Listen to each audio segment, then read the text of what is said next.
함께 하나님의 말씀 보도록 하겠습니다. 이사야 55장 6절부터 9절까지의 말씀인데요. 제가 읽어드릴게요. 너희는 여호와를 만날 만한 때에 찾으라. 가까이 계실 때에 그를 부르라. 악인은 그의 길을, 불의한 자는 그의 생각을 버리고 여호와께로 돌아오라. 그리하면 그가 긍휼히 여기시리라. 우리 하나님께로 돌아오라. 그가 너그럽게 용서하시리라. 이는 내 생각이 너희의 생각과 다르며 내 길은 너희의 길과 다름이니라. 여호와의 말씀이니라. 이는 하늘이 땅보다 높음같이 내 길은 너희의 길보다 높으며 내 생각은 너희의 생각보다 높음이니라. 아멘. 오늘 함께 잠깐 말씀을 나누고 또 무엇보다 복음과 기도, 우리가 마땅히 함께 같이 기도하기에 앞서 기도의 정보들을 들고 하나님 앞에 간구하기에 앞서 우리를 부르신 부르심의 목적이 무엇인지를 잠깐 되짚어보고자 합니다. 선교 한국이 1988년부터 시작되어서 이 한국의 청년들을 선교 동원하고 또 무엇보다 그들이 하나님 앞에서 삶의 목적을 정확하게 찾게 하는 참 귀한 일들을 감당해 온 줄 압니다. 특별히 한국 교회와 또 선교단체, 선교사, 이 선교지, 선교사까지 함께 연합하고 협력하는 참 한국교회 안에 좋은 선교의 모델들을 제시하고 지금까지 사역해 온 걸로 알고 있습니다. 우리가 예수 그리스도를 구원의 주로 고백하고 내 삶에 예수님이 참된 구원의 주라면 나는 그러면 어떤 인생을 살아야 할 것인가 라고 하는 그 물음 속에 이제껏 한국에 있는 청년 그리스도인, 아니 한국의 그리스도인들은 명확한 삶의 목적이 있었습니다.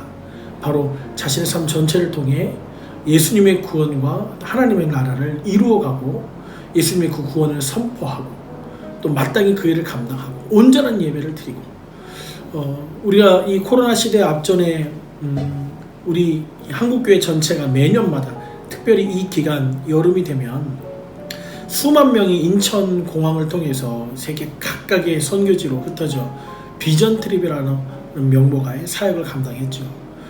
선교사님들과 참 많은 역동적인 일들을 이루어갔고 또 그 일을 통해서 선교지뿐 아니라 한국 교회 안에도 참 큰 부흥의 역사와 하나님의 일하심을 경험하는 시간들이었음을 잘 알고 있습니다. 지난해 2000년 2월부터 시작된 이 코로나 시대, 이 시대가 모든 것이 멈춰져 있는 것 같고 모든 것이 끊긴 것 같은 상황이기도 하죠. 모든 교회들이 그럼에도 불구하고 어떻게 이 문제를 우리의 방법으로 풀어갈 것인가, 어떻게 우리가 성도들에게 온전한 믿음을 좀 세워주고 교회는 교회다운 사역을 감당할 것인가, 이런 고민들로 지난 1년 반 이상을 씨름하며 달려온 것 같습니다. 그럼에도 불구하고 우리가 궁극적으로 예수를 구원의 주로 고백하고 내가 내 삶의 참된 이유와 방향을 믿음 안에서 결정했다면 지금도 여전히 일하고 계신 하나님 앞에 단순한 삶을 살 수 있으리라 여겨집니다. 모든 상황을 멈추게 하신 이유는 무엇일까? 왜 모든 정황, 교회 안의 교제, 예배, 또 무엇보다 특별히 복음으로 나가는 선교의 상황, 또 해외 수많은 선교지의 사역들의 멈춤, 그 일이 어디서부터 비롯되었는가? 무엇보다 지금 이때 우리는 여호와께로 돌아가는 모든 사역을 내 방법대로 풀어가고, 물론 중요합니다. 언텐트 시대에 어떻게 하면 더 구체적인 방법으로 이 시대를 돌파해 나갈 수 있는 방법으로 사역을 창궐해나가고 또 그것을 더 집중해서 풀어가야 할 고민들이 있어야 할 시대인 것은 분명합니다. 그럼에도 불구하고 여지없이 더 중요한 것은 하나님 아버지의 마음이 무엇인가를 살피는 일이라 여겨집니다. 오늘 이 영상을 통해서 함께 기도하기 앞서서 우리가 어떻게 이 난국을, 이 선교적인 상황이 막힌 것 같은 지금의 때에 어떻게 우리의 방법으로 이것을 돌파해 갈 것인가를 고민하기 앞서서 주님께서 우리에게 분부하신 일이 무엇인가를 함께 같이 마음속으로 고민하고 또 복음 앞에 정직하고 단순하게 반응할 수 있는 그런 시간이 되었으면 좋겠습니다. 무엇보다 예수님의 제자들이 예수님께서 십자가에 못 박히신 이후에 각각의 삶으로 뿔뿔이 흩어졌습니다. 모든 복음의 삶이 멈춰져 있는 것처럼 각각의 삶으로 돌아갔죠.